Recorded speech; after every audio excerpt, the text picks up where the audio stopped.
first time an employee asks for leave for an FMLA qualifying reason, the employee is not required to mention FMLA to be protected under the law. However, the employee does need to provide enough information for the employer to glean that FMLA may cover the leave. In general, when employees know about the need for leave in advance, they must give at least 30 days advance notice if possible and practical. For example, if an employee is scheduled for surgery in 2 months, their need for leave is foreseeable, and they should give at least 30 days advance notice.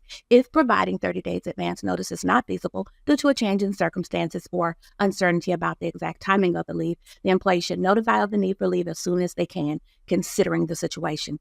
In the case of FMLA leave for a qualifying exigency arising out of a military deployment, the employee must give notice of the need for such leave as soon as possible and practical, regardless of how far in advance the leave is needed. For planned medical treatment, the employee must consult with the employer and try to schedule the treatment at a time that minimizes disruption. The employee should consult with the employer before scheduling the treatment to arrange a schedule that best suits the needs of both the employee and the employer. Of course, any treatment schedule is subject to the approval of the treating healthcare provider. Even when the need for leave is unforeseeable, it should generally be possible and practical for the employee to provide notice of leave within the time required by the employer's usual and customary notice requirements.